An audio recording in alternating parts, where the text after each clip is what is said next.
What is the worst way to get broken up with? By pretending to be pregnant while you're away in the military, sending you photos of her friend's newborn baby to pass off as her own, then having a meltdown and getting her mother to deliver a letter to me to confess everything when she couldn't magic a baby out of thin air before I got home. My boyfriend kicked me out of his house with all of my bags in the driveway when I had just flown up to stay with him for a month and a half since I lived 10 hours away. I never got a reason and we dated for 4 years. Being in a relationship with her for a year to find out she had a husband the entirety of us dating. I read a meme once about a guy breaking up with a girl. He broke up with her. They were in the restaurant and she started crying. Somehow, everyone there thought the guy was proposing to her and they all started clapping. I haven't heard anything that was more funny and sad at the same time. When they make you break your own heart, you all know the scenario. The other person starts acting prickly and distant, but they get all defensive or reassuring when you ask if something is wrong. Rinse and repeat until you are walking on eggshells and up to your eyeballs in mixed signals, maybe with some mild gaslighting thrown in. Eventually, you only have enough self-esteem to end it yourself because you can't stand the toxic waste your relationship has become, and they get to play the victim. Dated a co-worker for a couple of months. It's Valentine's Day. Olive Garden was packed, so Taco Bell in the parking lot. Weird night / couple of hours. It didn't feel happy. Next day at work, I'm on my lunch in the break room. He comes in. So I slept with my ex-girlfriend last night. We should probably break up, right? He goes back to work at the front register. I went home early. Being cheated on while dealing with a family emergency. I butt-dialed my ex the night I took my dog to the emergency vet alone. He called me the next day to lie about why he missed my call. He was cheating, and I knew he was doing that. All I could say was, yeah, sure, I don't care. I didn't mean to call you. My dog is dead. The worst for me so far. I woke up Christmas Eve, awake not even 20 minutes, and she tells me she's kicking me out and made arrangements for me to stay with some friends while I was asleep. That low point aside, it was satisfying telling her there's no chance of us getting back together when I came back for the rest of my stuff 2 days later. Having the person you're dating get drunk at a party and tell everyone else how in love he is with someone else and how that someone else spent each night at his house that week. Seeing a public announcement like them changing their relationship status or something before they actually talk to you about it. When they drag it on, then you end up with the hysterical bonding sex, which is just so depressing. Moan repeatedly and act like you didn't hear, then break up with them a few minutes later. All of them. Being dumped always sucks because being rejected always feels like crap. People who waste their partner's time trying to think of the perfect painless way to dump them only make it worse by waiting. Just do it. One of my exes outright blocked me on everything and never spoke to me again. I used to think that was the worst way. Fast forward to my most recent breakup, and the girl broke up with me but kept me on all social media, so I get to see everything, but she's muted me. Complete silence for over a month. Seeing everything is much, much worse in my opinion. When she got a new phone and mixed up 2 numbers, she asked if I wanted to have that night. I said hell yeah. The jig was up when she said she wanted my big stuff. Feels bad, man. I walked in on my girlfriend and her brother had with her in the bathroom. 30 years ago, it's still etched in my brain. The dude she's had with messages you on Facebook. Highlight of my life, married for 12 years. I found out I was actually a side chick when they posted on LiveJournal about how their girlfriend found out they were cheating. It was extra surreal because the real girlfriend and I had very similar names. He changed his Facebook relationship status to being in a relationship with another girl. We were 14 or 15. I was on Christmas vacation with my family. Then he has the audacity to be in love with me for the next 3 years and act like I was the one who got away. I did on accident. Girlfriend I was already about to break up with was staying with her family for a while. I was drunk and thought it would be funny to change my status on MySpace to single. I woke up next morning and got this huge rant from her sister about what a horrible person I am and my girlfriend was all upset and such, but knew exactly why I wanted to break up as we were already on the verge of breaking up. We never did get back together.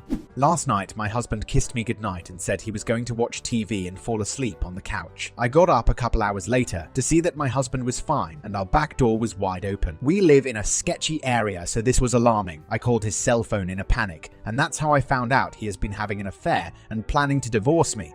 Ghosted or zero explanation as to why. It leaves you asking so much as to why. What could have been done differently? My confidence has gone. I've zero self-esteem and I don't know how to move forward.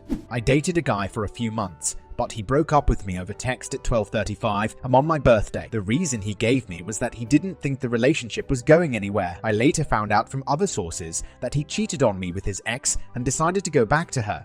After staying at my house all weekend, coming home from work on Monday to find every trace of her stuff cleaned out of my house, then finding out she married a man 28 years older than her that afternoon, then getting weird and frantic phone calls from her family, then getting stalked and receiving suicide threats from her for a year afterwards. Sounds like she was bipolar, hit a manic phase and decided to marry a random dude. Later, out of it, she realizes the decision she's made. One day, one of my college exes tells me that her mom is visiting her over the weekend, and she doesn't want her mom to know that she is practically living with me and my roommate. As a result, she needed to get all of her clothes, furniture, and video games out of my apartment as soon as possible so that when her mom comes, she won't be suspicious of us. I spent the better half of my Friday helping her pack up all of her stuff and moving it across campus to her own apartment, only to then be immediately told that her mom isn't coming and that she's breaking up with me, going purely off personal experience. When you're in a relationship where you try to address long-standing issues and your partner acts reactively, either being defensive, finding some roundabout way to place the blame on you,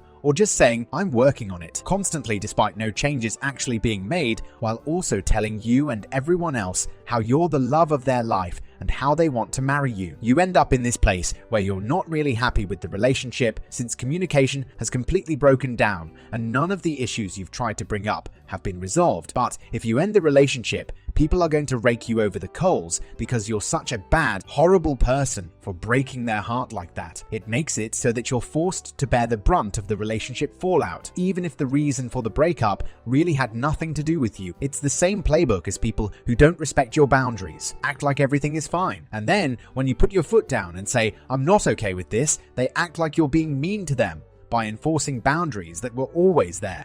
Almost exactly 10 years ago, my long-term live-in girlfriend took a trip to Florida to visit her family and simply never returned. The trip was supposed to be for just a couple of weeks, but after about a week, she said she needed to stay longer for a family member's birthday. And then, after that, there was some other reason why she needed to stay longer. And then, after a certain point, she simply stopped responding to my calls and texts. She never even told me she was breaking up with me after being gone almost 3 months. She sent me a terse email with directions on what I should do with her stuff, and that was it. We'd been together for over 3 years. We had made long-term plans, planned our wedding, decided on names for our potential future children. Then, poof, just gone. I will represent to you that that's the worst way to get broken up with. Got a call from the sheriff's office telling me my girlfriend didn't want to be with me anymore. Now, I probably know what you're thinking, that they were calling me about a restraining order, right? Nope. She was arrested for public indecency, got caught banging some dude in her car at work and asked the deputy to call me and dumped me for her. I remember his last words over the phone: "Dude, I'm sure you can do better."